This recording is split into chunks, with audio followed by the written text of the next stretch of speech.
Hey, it's your guy Tyrrell back with the interviews. Champions League favorites Juventus took a big blow against Atletico Madrid, losing 2-0. How did they do it? What did Atletico Madrid do right? Don't worry, here are the interviews. We've got you covered. So on this edition of the interviews, we're going to briefly break down how Atletico beat Juventus.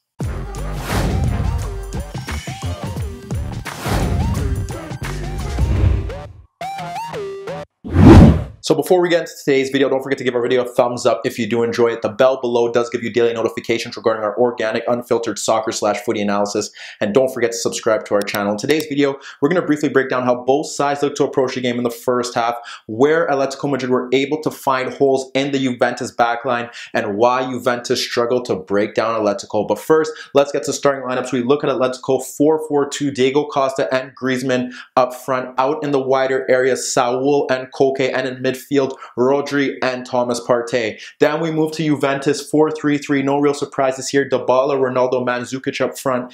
In midfield, they went Bentancur, Matuidi, and Miralem Pjanic. So now let's get to the first half, see how both sides look to approach the game, and how Atletico Madrid frustrated Juventus. When we break down Atletico Madrid against Juventus, these are two of the best defensive sides in Europe over the past few seasons. So it'd be interesting to see how they would approach the game, who would open up a bit, and which sides would be able to stifle the opposition. We look at Atletico, and when you see Simeone's setup, you have to think that he was trusting those experienced players that have been through this grind with him over the past few seasons. And it made sense here that they brought back Diego Costa, who can now harry and pester the center backs and make runs into the channels. But more importantly, Koke was back, and what we saw here was that Rodri and Thomas were supposed to sit in the central positions to ensure that they protect the back four, but you have Koke and you have Saúl tucking in. So basically they're playing with 4 central midfielders against Juventus's 3, and that was just to ensure that they stay very narrow without the ball.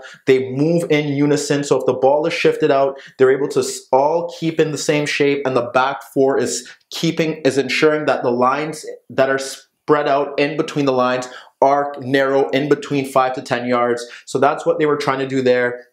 Very organized. The wide players always shifting out. If the ball went out to De Sciglio, you would see Koke step into that position. If the ball went out to Alexandro, Saúl would be there. So they were very organized, ensuring that no space was between the lines, and they had counter-attacking players in Griezmann and Diego Costa who could break free, and we'll get to that in a bit. But that's how they were setting up, and the way that Juventus approached the game kind of benefited them throughout, because when you look at it, you have Griezmann and you have Diego Costa sitting in between Pjanic, so he was able to get the ball. But the most important thing here was that they weren't really pressing him aggressively, but they were staying near him to ensure that they didn't have much time on the ball to play penetrative passes into the Juventus front line. But what was interesting here was that the Juventus midfield shuttlers and the front line didn't really offer much here. You often saw Bentancur looking to make forward runs and positioning himself near Felipe Luis, and you saw Matuidi trying to charge in between the left half spaces, in between Gimenez and where you have Juan Fran there.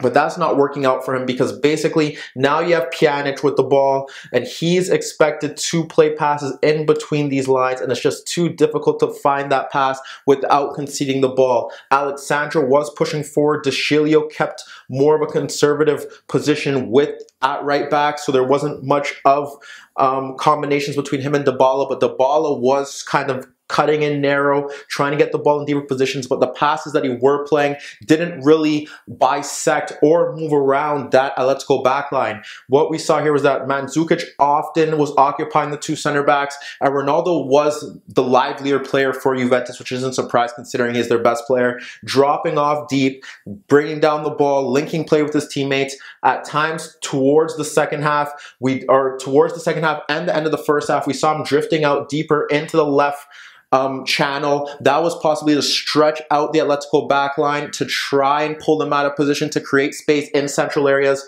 But we did see Saúl track back with Juan Fran, so Ronaldo often was in 1v2 situations, which he didn't win. When Alexandro was there, they still couldn't get any combination play to bypass that flank. And even when he broke free later on in the half, Gimenez was there to get across to ensure that Ronaldo was unable to break down the left-hand side.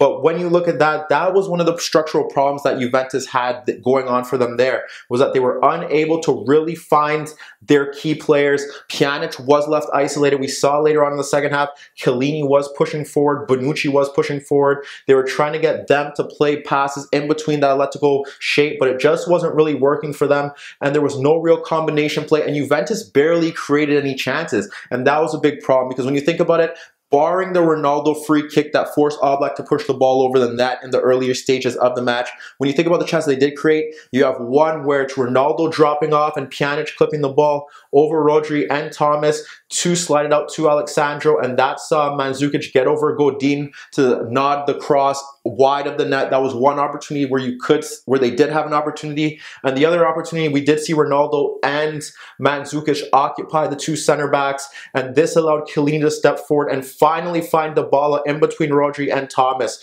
but he turned and he fired a shot from distance right at Oblak. That was probably Dybala's most significant input to this Juventus side throughout the game, and he struggled throughout, but that was how they were really going about their business. Whereas when they dropped off, you have to look at it as the same way that you would Ronaldo, Dybala, and Mandzukic not really tracking back as much as you really need them to. But with that being said, in the 4-3-3, what happened here was that you have the shuttlers that have to push out to Juan Fran. Matuidi pushes out to him.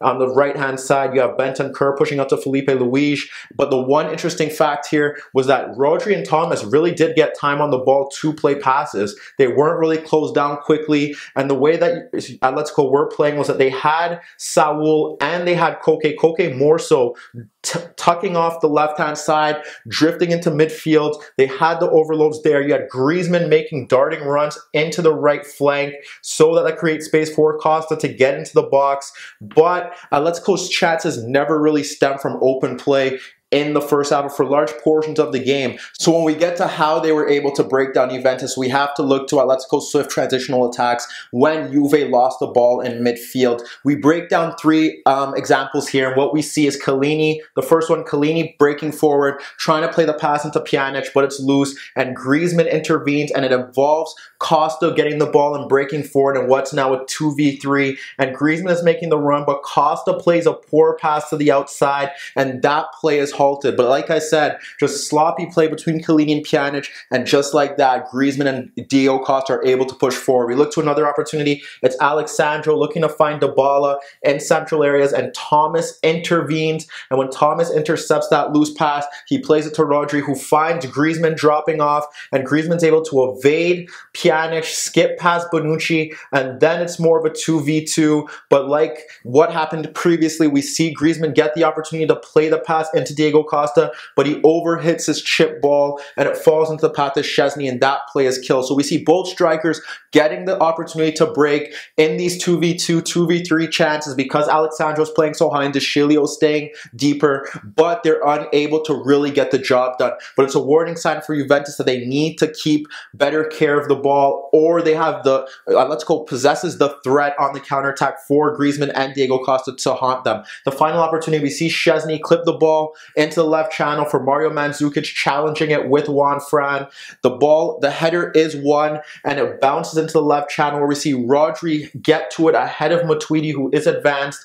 And what happens there is that he passes the ball to Thomas, who now is able to clip a pass in between Dybala and Bentancur for Koke, who's to the right of Bentancur. What this does lead to now is a 3v3 break, and Koke locates Diego Costa, making the run on the outside of Deschilio, and he plays the pass into him, and as he breaks forward, Deschilio clips him down for a free kick. It was supposed to be a penalty, but they went to VAR. The officials got it right. It was a free kick that Griezmann eventually forced Szczesny into a save. When you break it all down, we see Juventus struggling to create chances due to Atletico's great shape because the shuttlers are a bit too high, and Ronaldo dropping deeper was one of their main outlets there, but Dybala and Mandzukic were barely involved, and they couldn't get anything mustered up through central midfield, whereas Atletico, like I said, very organized, disciplined, breaking at will when they can, but just lacking the final bit of quality to punish Juventus. So now let's get to the second half, see how Atletico were able to build a 2-goal lead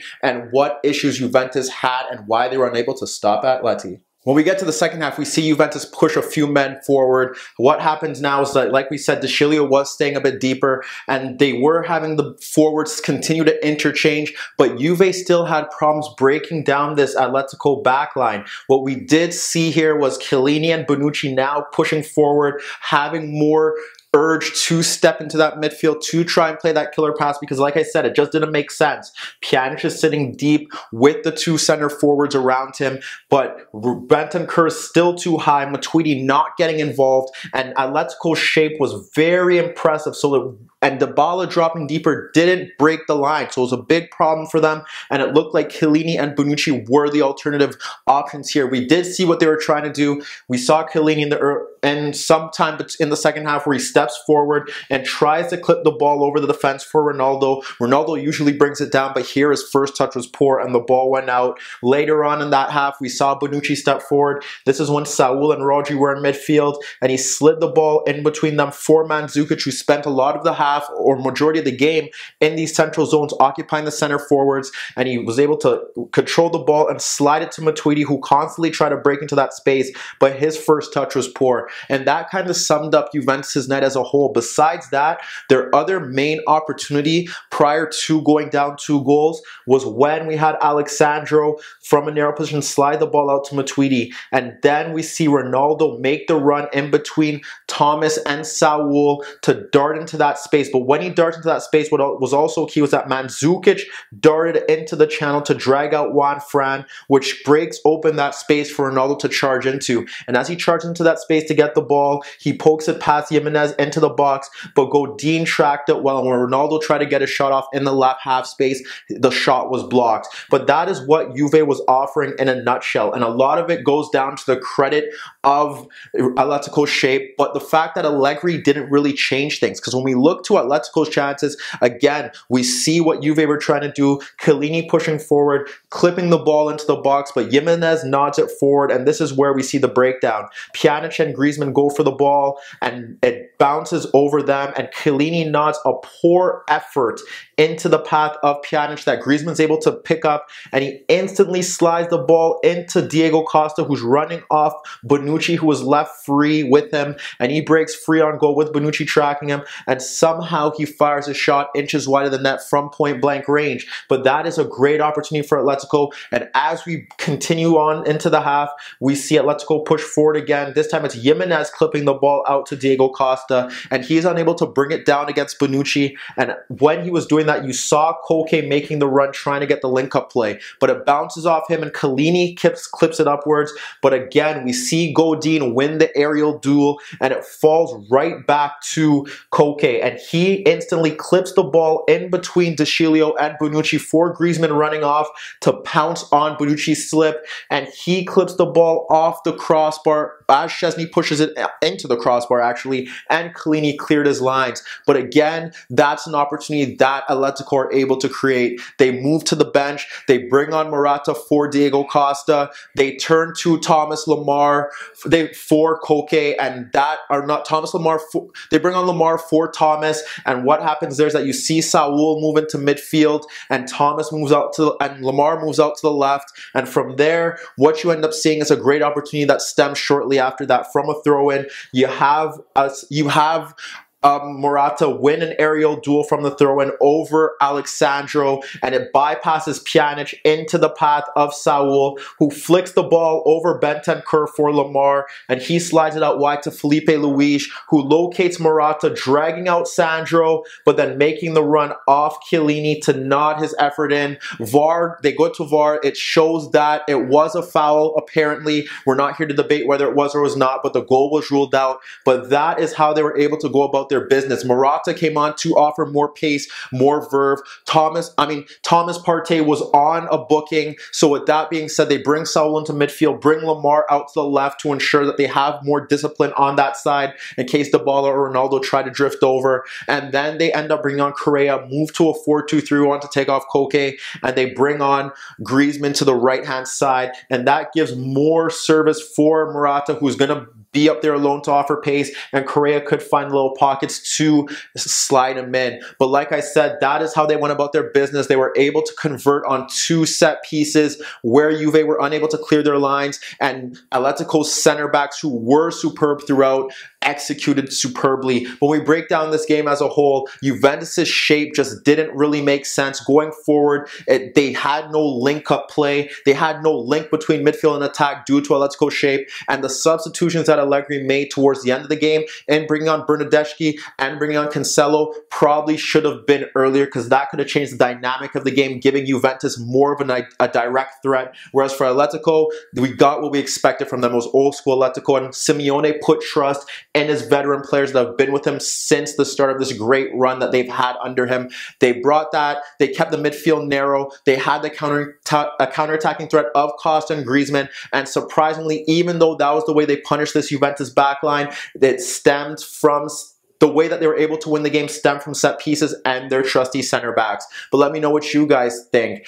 Does Allegri deserve blame for Juventus' loss? And will Atletico be able to carry out this result and move on to the quarterfinals by getting a result at Juventus Stadium? Meet me in the comments below. Don't forget I upload videos every day, and don't forget to subscribe to my channel. If you like this video, give it a thumbs up. And that was your daily dose of the interviews.